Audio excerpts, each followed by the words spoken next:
Mr. Chris Ward, Monthly Dragon, this time with a beautiful treat.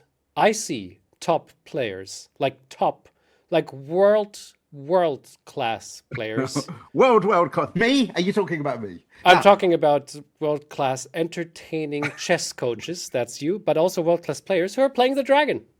Welcome everybody to our recent, now currently being recorded Dragon Monthly update. And the sun is out. Summer holidays are nearly with us. And What are do you not doing forget, inside, everybody, guys? Come on. I can tell you what I'm going to be doing outside soon.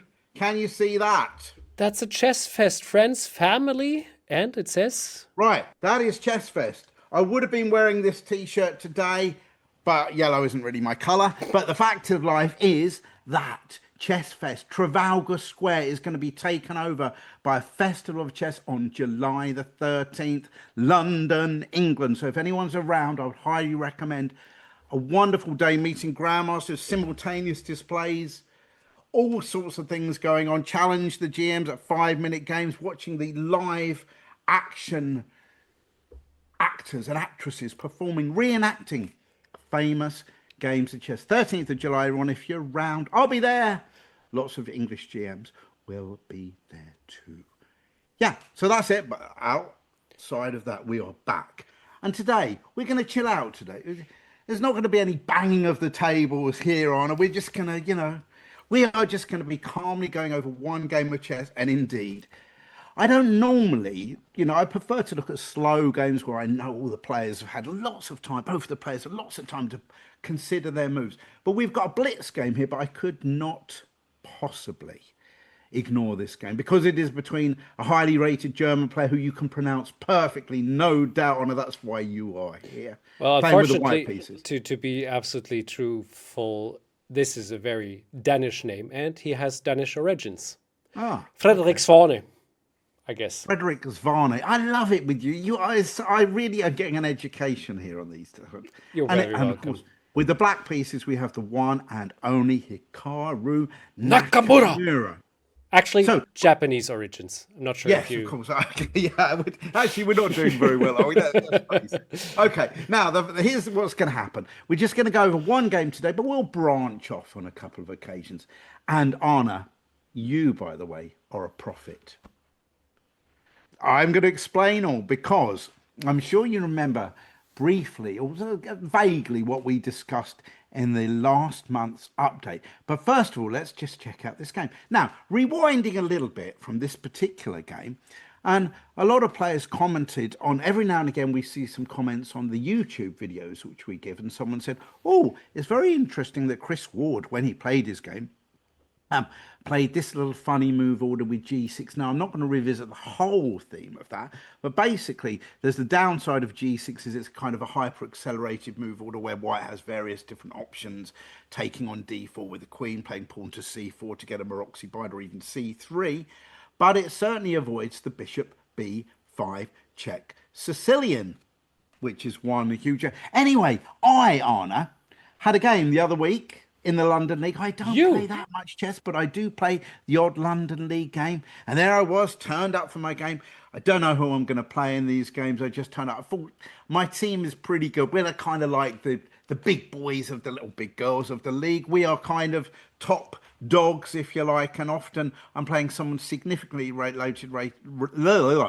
rated than myself, and I don't really get too much time to prepare for the game. Well, no, I just don't prepare. So it's just me with any natural talent that I may still have remaining.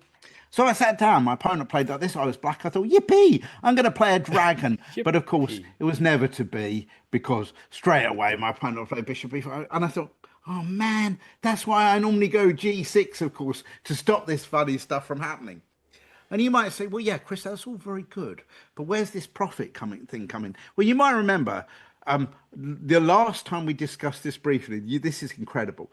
Anyway, I got to this position. I thought, oh, well, I've got to block that check somehow, really. I can't really put my queen in the way. So I played knight d7 on this particular occasion. I've put the bishop there before. My opponent castled, and I played knight f6. Gets worse. Sure.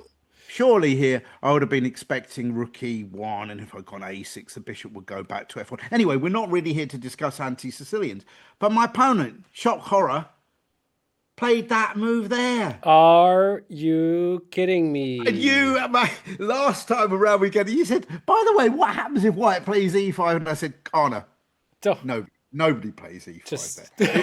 It just kind of, nobody would do that move there. You come on, what are they just trying to swap off loads of pieces? What are they trying to do? You know. And then there I was faced with it. I thought, oh my gosh, I need to win this game. Otherwise, Arna is never going to let me I off wouldn't the look hook. into your face anymore.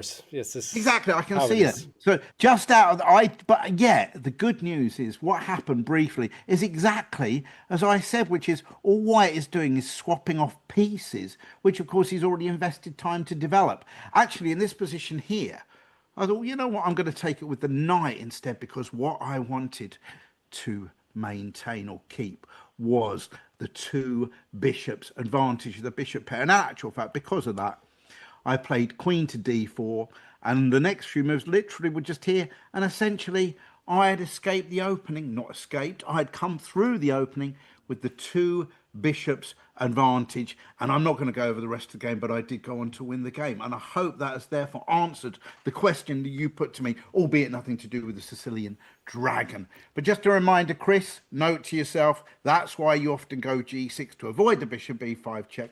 But having said that, if they're all going to be like that, quite frankly, I don't mind that happening. So bishop b5 check, not a big problem. Back to the main event.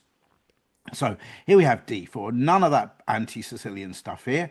Not with your top German nice guy friend. Bishop e3 with Danish origins. Bishop e3, a6, accelerated Dragadorf. But of course we have bishop g7. And incredibly enough, I annotated this month for my chess publishing monthly site that I do 4 games with h5 in this position. You may recall we spent quite a bit of time looking at the kind of like, ooh, Vietnamese dragon and various Dragadorf spin-offs. Dragon, exactly. Yeah. So this, of course, is not no, this isn't the Vietnamese dragon. Isn't. That's where they do e5, but it's a Dragadorf, and we did have a big discussion over h5 as compared to b5 here, but they both still come under the kind of jurisdiction of Dragadorfs. Now, okay, this is it. This is where I think the big split comes. It's white to move in this position, and he has got the opportunity, if he wants, to put his bishop on c4. Now, in this particular game, white castled queenside, but I would like to take another quick look at bishop c4, which happened in some of the other games that I looked at in this particular month, and partly because, okay, I've got a few key points I would like to make. First of all, in actual fact, after b5, I had a game which, for the first time, a very rare continuation, saw the move bishop d5 here, played against English IM/GM Brandon Clark. And in actual fact, it looks as though it might have been a little bit of preparation. So essentially, white is taking advantage of the fact that black has not yet developed any of these queenside pieces. And first thing, of course, to note is if black was to play the move rook a7 here, then white could go knight c6 with a little fork, and of course the bishop is going to be unleashed here as well. So that's going to win the exchange. So in this position, black was forced to take on d5, and there was a nice. So the game was quite intriguing after knight takes d5 here. I suspect, well, probably the simplest move is for black to just castle. Maybe white would play bishop g5, putting a little bit of pressure on e7 and rook e8. And I think black, of course, could probably weather the storm a little bit in the center, hopefully slowly push white back, and of course has got that two bishops advantage, bishop pair advantage. But the game is very much in the balance here. But instead, a crazy game ensued when black, in fact, played e6 and said, can you just go away, please? I'd rather you went back now. And white said, well, no, I'm not going to do that. I'm going to go knight takes e6. My word, you look at that and you think, wow, what on love earth is the going idea. on?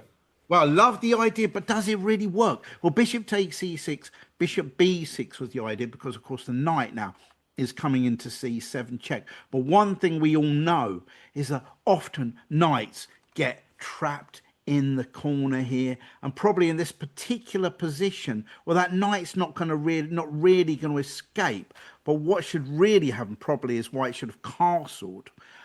We'd have taken the knight and we'd have had a juicy little imbalance here of pieces, with white having a rook and 2 pawns for 2 minor pieces. I'm usually a fan of the minor pieces with so many pieces on the board, but this one could definitely go either way. Black still needs to sort this kind of situation out over in the corner here. So it could really imbalanced material fun, I would say. Instead, white played bishop c7, looking to get that knight out of here, out of dodge and from a8. But I don't think that's really working, because bishop takes b2. Ah, that's forceful. Rook, and of course that. And that was bad news. We had a little swap of pieces then, and before you know it, yeah, black was kind of like clearly up on pieces. They're winning material on that particular game. So that was one thing I wanted to draw to your attention with the move bishop c4. However, there was also 2 other really, really important things that I would like to show you regarding the move b5. Now, let's just come here for a second, because after knight bd7, castles, b5, bishop b3, another little theme that I would like to talk to you. Look at bishop b7, rook he1, rook c8. These, I think, are pretty standard moves. However, and you say, Chris, why are you doing this? And Chris, why are you doing this? I would like to show you how black players need to take care, because you can't, you have to, always when we look at these games, people might say, well, is it really that straightforward? Is it always one-way traffic? And the answer to that is yes, if you play properly, of course. But if you get too carried away, it can go horribly wrong, because another game I annotated this from this sort of position. So even here, I think black's doing absolutely fine. Queen c7 would be a standard move. Just be careful, because white is looking to break through the center with the black king still stuck there. Now, wait. You're going to say, well, yeah, but what's going to happen? The king looks fine at the moment. But let me show you another game I annotated this month. King went to b1, and black here lacked a sense of danger. Carried on with knight c4, bishop takes c4, rook takes c4, and then pawn e5. So suddenly this break comes in the center, and you're thinking, whoa, hang on, it's still not the end of the world. Oh, it is the end of the world. I'm going to get to castle king side. You cannot castle king side. Well, thanks very much. Well, actually, I'm going to. So here, I think probably what white needed to take this, black needed, but then there would have been, oh my word, another tactic. Look at that. This knight e6 move seems to be featuring quite highly, well, twice so far this month. Queen takes d2, check, king here, check, come back out, takes and takes, which is going to be a little niggle for white, because of course black is a pawn up, but there seems to be a case of trebled isolated pawns there on the e file. So why am I showing you this game? Well, let's see. Black thought, no, I don't need to do that. I can just calmly go knight h7, because the knight is pinned on d4. I'm attacking e5, but not so. Watch this. Bishop takes e7, tactic city. Can't take that with the queen, because pawn takes pawn. The rook would be pinning the queen to the king, so we have to take it with the king. Pawn takes pawn, double check. The king, oh my word, where's it going to go to? Let's say it comes here, because rook e7 check would have been pretty grim. Otherwise, king f8.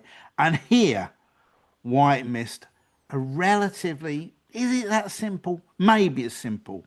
I'm not sure. Let's just decide for ourselves. So in this position here, actually, white went on to lose this game, because he got a bit casual.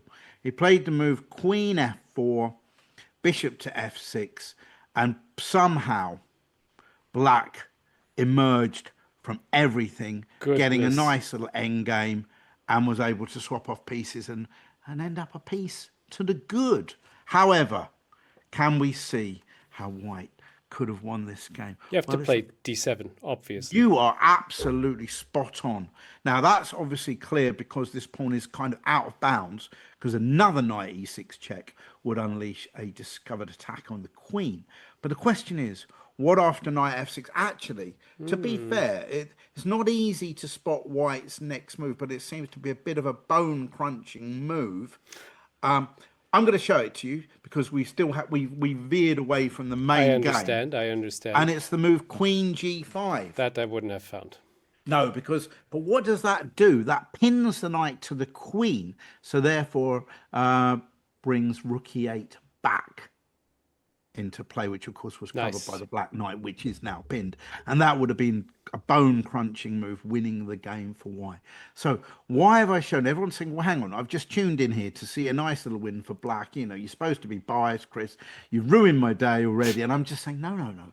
This is just here. You don't want this happening to you, this sort of thing. So let's just, you know, carry on nicely. So what I'm going to say basically is, yeah, and something else, another tactic, by the way, that I'd like to bring to your attention, which is Bishop B3. Remember, we have discussed the concept about being a little bit loose temporarily. Well, there is another tactic which looks as though it works, but then doesn't. Which watch this one. Knight C6, attacking the queen. We always need to be wary of that little hole there on C6 for white to invade.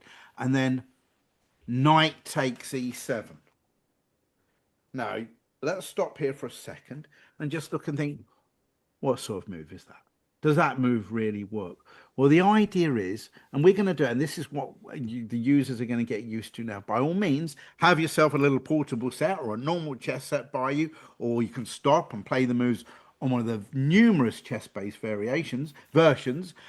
But the idea is after king takes knight, knight to D5 check, forks the queen and the king. The black knight, of course, has to take it, and then queen takes. And what would that be doing in that particular position? That would, of course, be a forking the pawn on F7 and the queen on A8. But can you see why that does not actually work? Let me see. Boom, boom, boom, boom. What is happening after bishop e6? Well, bishop e6 was good, but what you can remember is that knights can jump over bishops, but bishops can't jump over knights. I forgot that stupid rule. Don't blame me. I didn't invent the rules. Chess is so tough sometimes. Yeah, who invented it? I often get that question in chess clubs. Why? I'd have to say, look, I didn't invent the rules, you know. That's just the way it was. So could the rook just go to b8 and there's no, there's too big of a threat. Yeah, queen takes f7 and kind of the bishop's hanging and all sorts of stuff like that. Okay. So last thing I can think of, knight e5. Oh man. Anna, you've improved so much. That's absolutely right. But what is the idea? The idea is obviously your bishop e6 or even bishop b7 comes into play. So what happens after queen takes rook? The bishop goes to... Oh yeah, it's easy, right? It's e6 now. Well, but then maybe the queen could come back possibly a6? to A7. Or A6 maybe, yes. A7 even too, yeah. Okay, wait, then the bishop goes to h3. H3, wow, you're currently looking after that G2 pawn. Still not sure about that. Oh, it's so clear. Okay, I'm sorry, my fault. Yeah. Bishop b7. Bishop b7 maybe, but then queen a7, and he's coming out to b6. Okay, now you have to solve it. I'm sorry. I'm a failure. How about don't do the bishop move, trap the queen in first. Okay, so how do we trap the queen in first? We go with our queen to... Well, we don't want to swapple queens. It's not working. What is working? Think about the piece that does jumping. Yeah, you mean the bishop. So, the knight goes to c6. Oh, my word. Took and congratulations to any of our viewers that have kind of like, have not fast forwarded through this part already. Now, so here we go. Knight takes c7. Yeah, look at this. Nice little idea. And if queen takes from knight c6, now you are threatening to trap that queen with bishop to b7. So that is a tactic, of course, to bear in mind as well. So we've branched off mainly to point out that the main choice here is bishop c4 or castle's queenside. And castle's queenside was actually played in this particular game. And now we're going to see how Hikaru Nakamura handles this with black. Well, I do believe b5 is very playable here, of course. Now he played knight bd7. The other point, of course, we've seen before is if it goes b5, white has the choice to go pawn to a4. to challenge that pawn. But you're not going to do that after you've already castled queenside, of course. So knight bd7, so very playable here. King b1, chilled out move, and then b5. So I'm pretty sure those two moves were interchangeable, as of course was bishop b7, which came up next. So could white invade on that c6 square now? Well, I think that's still possible, but there's going to be none of that knight takes e7 trickery again. And after knight b4, bishop b7, was it really worth the time invested to go in there and back out there and over there? I'm not so sure. Let's all say it together. No. Oh, well, okay, you could do that if you're stuck for things to do. Well, I mean, given that, I mean, White actually chose, and this is, we're talking about your main German guy here, with the Danish origins and all that sort of thing. A3 was played instead. He said, whoa, that black B pawn will not be advancing. I'll go knight d5 when I am good and ready. So A3 was played and black played bishop b7. So, of course, we have now seen the usual types of moves. And over to White. So White played here. Well, what did White play? White just kept chilled.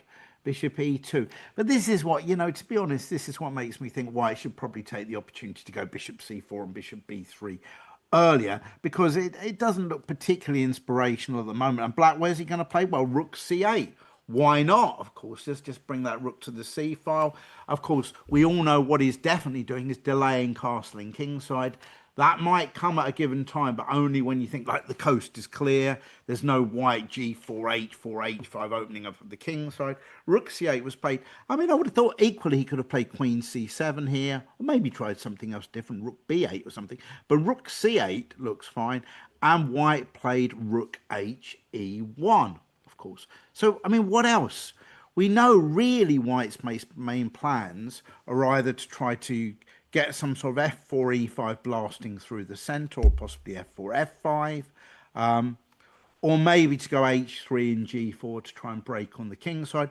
But Black is never going to be in a hurry to take that to open up the h file, because of course he wants his king. This king doesn't want anything to do with anything like that.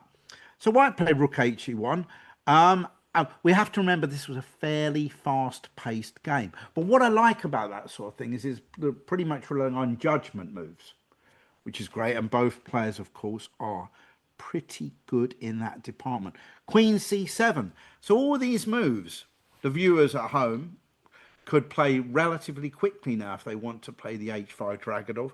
You've done all your stuff. You did your h5, you've done your h6, b5, you got your knight d7 like in the Najdorf, bishop b7, and you're not casting. So they've all pretty much fell into place. Now, of course, we know the only downside of having the queen here is compared to the normal dragon, you're not going to do much exchange sacrificing. In fact, they haven't actually even developed a word yet to describe queen for knight or bishop yet, have they? Not that I'm aware of. So you're not really going to be sacrificing the queen for a knight or a bishop. But other than that, the queen is quite useful here. You're escaping any d-file issues and you're adding more control to the d5 square. So what's White going to do is play h3, keeping his options open here. So here is where Hikaru made an interesting move. And you've made a comment on this type of move in the past as well. I don't think it's forced. I think, for example, he could have played knight b6. I think would have been long term. Of course, Black wants to occupy that square. If he can even actually occupy it with a knight, then he's permanently, then he's absolutely laughing. So a little bit of maneuvering with these knights would be possible. But Hikaru played the move h4. Yeah. Now, what does that move do? Well, the negative side of that is obviously if you're going to castle kingside, that pawn could be potentially a bit loose. In the short term, though, it kind of intercepts this because of that other little rule. You know, the rule that says not only do bishops not jump over knights, but there's also en passant, which of course h takes g4. What is this wizardry? Yeah, I know. It's very weird. It's just very weird. I mean, one of the girls turned up to chess club the other day, poor old thing, one of the year to go, I played my brother the other day, and he showed me a really special move that you can do with the pawns. He took that like that. I said, yes, I have told you that several times before. Oh, do you expect us to actually listen to you? That was Anyway. that French expression. Yeah, exactly. I go through the same thing. I say, it's not a croissant, it's not un croissant, and it's not a boisson, and it's not even a poisson. So there we go. Here we go. After h4. So what is the idea? Well, okay, it inhibits this pawn, stops this pawn from advancing, and it vacates this square, which Rook could be used for a knight h5. or even a rook. Quite right, Anna. I think you're really getting the hang of this. Bishop g5 was played in... You always say that, and then I'm saying something stupid, and everything's back to normal. Yeah, but you know, that happens with everybody, to be fair. Now, bishop g5. Okay, so this move is getting one step closer to opening up that e file, possibly. Knight b6 from Hikaru, and now white played bishop f1.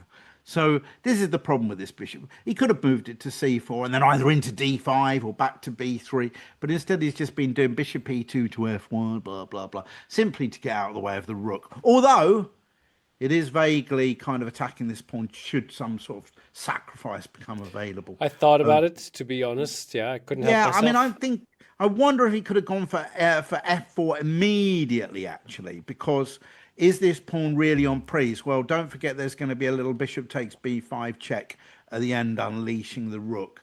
So I think maybe now would be the time for black to castle, actually. And you could say, Chris, what on earth are you talking about? We'll have that now. And I'll say, yeah, but then I'll take that pawn. And I think the black king is relatively safe for the time being. There's no white pieces over there. And, of course, black's got center pawns and the chance for a little bit of pressure in the center. I mean, maybe even instead of taking that pawn, maybe even a move like knight a4. Yeah, how's about that? Luring that knight away so we can get down. Yeah, possibilities abound. So f4 is possible. Instead, Mr. Svane? Yes. Yeah. Played bishop. Yes.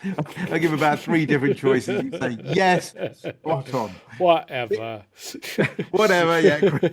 Get back to advertising ChessBase. 13th of July. Right, Trafalgar Square. Now, bishop f1. Now, here we go. Right. Where are we? Okay, now this is it. Now this, by the way, is where I think possibly Hikaru could have played a little bit differently. He didn't play the move the crowd wanted to see. And by the crowd, I'm talking about you, actually, because you're the... I was cheering.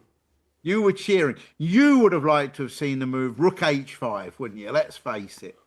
The crowd move. The crowd Now, pleaser. one very interesting line here would have been pawn to f4 now, protecting that bishop, looking to break forward with e4. Knight to h7 now. There can't surely be any sacrifice on e7 here. Can there? And if, for example, here, so this is, wow, there's a couple of possible things here. Let's look at crazy possibilities. If white played now bishop e2, attacking the rook, which of course has got nowhere to go, knight takes g5, bishop takes h5, knight c4. Black gets his wish to put his knight on a juicy square c4. And now you're going to say, what's that all about? Well, the whole point is I can now go bishop takes d4, queen takes d4, and then knight e6, saving the bishop, attacking the queen. There's a check there, but then king d7. The rook will be attacking the queen, and I'm going to be picking up that piece over there next go as well. So it looks to me as a rook h5 would have been an interesting move. Of course, bishop e2 would not have been compulsory. But in fact, instead, Hikaru played knight fd7. Let's keep going with this. So knight ft7, and white played knight d5. What's he going to do? Well, the problem is the e5 square is, of course, super well controlled now with about 55,000 black pieces. But knight d5, bishop takes d5. Now, let's look at this here. Bishop takes d5. Whoops, a daisy. Let's scroll on down. Why is all this happening? Well, because let's just talk about knight takes d5 first. Here, I think in this position here, one of the obviously the big issue is this pawn here, but I think even bishop f6 wouldn't be a problem for black, actually, because dealing with the e5, still got options with the king, castling, or even king f8 to g7. Still a little bit of pressure on these type of squares. So that would be possible as well. He took with the bishop, Hikaru did, e takes d5, and now he'd played knight takes d5, accepted that pawn in the center. Risky business. Now, I have mentioned here, maybe again, the move bishop f6 would have been a little bit more prudent, actually, I suspect. But he played knight takes d5, absolutely fine. And now, of course, white, the bishop finally came into play. This is what we're talking about. Why was he not just simply losing a pawn? Because, as you can see here, there's going to be a little issue with the knight on d5.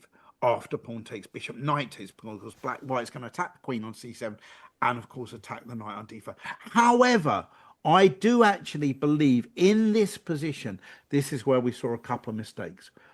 One side made the mistake, black made an error, and white returned the error in a second. But this is what I think should have happened. It would have been very interesting. A takes b5. I would take this, knight takes, and then queen b8.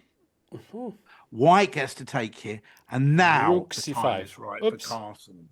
And now the king looks fairly safe over here. Now, doing a little pawn count, we can see that white is a pawn up. However, where there are no black pawns, there are, of course, half open or open files against the white king or towards the white king. And for example, black here, you might say, well, hang on, isn't this pawn hanging here? But of course, there's a very, very, very, very simple threat here at the moment of here, and boy, is that pawn going to come under some serious pressure on b2. So I think actually this would have been very, very reasonable compensation, and with a couple of center pawns as well, for a pawn. But in this position here, Hikaru decided, I'm going to get out of dodge straight away, castles, which is a very understandable concept. White took this pawn on a6, and black played rook to b8. Now, well, hang on a minute. Yep, I've given the game away by pointing out that there is obviously a reasonable tactic being threatened with knight here. Yeah, so I'm thinking rook b8. And now at the moment then, there's still a pawn that's been sacrificed. But again, I'm looking for compensation. However, I feel white missed an opportunity here to play a nice little defensive move. And he didn't quite find it, Anna. Sad though that is. So the point is, I think here what white really needed to do was somehow block the b file. I think blocking the b file. Can we spot any different ways that white could maybe try to block that b file? And also deal with the threat we've just pointed out, which is knight to c3 check. Yeah, that's going to be difficult, but knight b3 maybe? Or knight even b5, which is well, I can awkward. Tell you, I can disclose that knight b5 was actually the move played in the game. But I think probably what white should have played, let me unleash it, c4. Because that, yeah, attacks the knight, but also it means that there's no knight c3 at the moment because the queen's covering, and white could have at least tried to park a bishop or a knight, well, on that square. Yes, c4 is powerful. So I think c4 was so I think black has made an error, and white now returns the error by playing knight b5. And now it is tactics time. This is the moment. We almost need to have its own separate kind of place in our kind of update. Here we go. Dragon Monthly tactics time. With a little jingle, a little that would be good. Animated video. I'll leave you to sort that out. Yeah. So here we go. Now, can we see a neat little tactic for black to play in this position? Well, I'll just take the knight on b5 with the rook. That's maybe not a bad idea. Then what's your idea? Rook takes, bishop takes b5, and then now the check on c3. Man, you're doing a lot. And then what if he takes it with his pawn? Then I'll take with my bishop. And then if he moves his queen to d3 or something. d3, then I will. This is great. Well, we're doing like serious calculations. This is incredible. I take the rook on e1. Is that? Do I have something have less? You not given away quite a few pieces yeah, already? we have. Forget. You're along the right line. Forget that this all happened. Scratch that for the moment. Yeah. Yep. So Return to this. Can probably go better. Yeah. What if we give a check immediately with the knight on c3? You are an absolute star. And let me take this opportunity to also say hello to Fabian Krogler, another fellow German player who left a comment to say, hi, Chris. Hi, Chris. He goes, yeah. He said, I played Chris in a dragon in Hastings in 1994-95. And I was so tempted. I even looked up that game just to see how it went. Yeah. Well, I'm not going to disclose that game just yet. I was victorious, and it was a very kind of different. I might even bring that game up in the future, but we've got too much going on right Yeah, here. yeah, So, yeah. hi, Fabian. Thank you for following us. And we seem to have quite a lot of people watching our videos actually in a very Yes. short period of time last time round. So, hello to everybody. We'll continue to do these. I'll try and answer questions on when we do the videos. If we get any Yeah. good questions, absolutely fine. If I You can can share them with everyone else. you can pester us with comments. We will read every comment, that's for Yes, sure. I'm not a social media person myself, but when I see the comments, read them. I won't reply there, but I will try and answer the questions on the live sessions like this. But getting back to the game, you are absolutely right. Knight c3 check, and this is absolutely a bone-crushing sacrifice, because let's talk about the different options available. Well, if the king just dodges the check, then of course we can just go knight takes knight on b5, Yeah. bagging a piece. That's easy peasy lemon squeezy. b2 is going to cave in, so he's got to take it with something. He actually chooses to take it with the queen here, bearing in mind both queens are actually still under attack. But let's just delete a couple of the other options.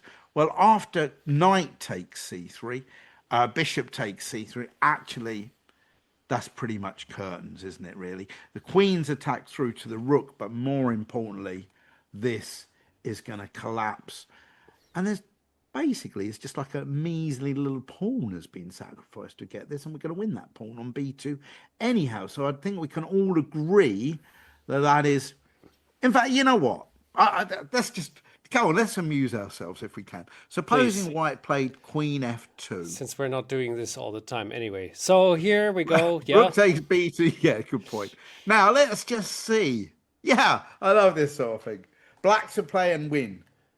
Okay, I can would see- have I would have played, I thought of the very slow queen a5, queen takes a3.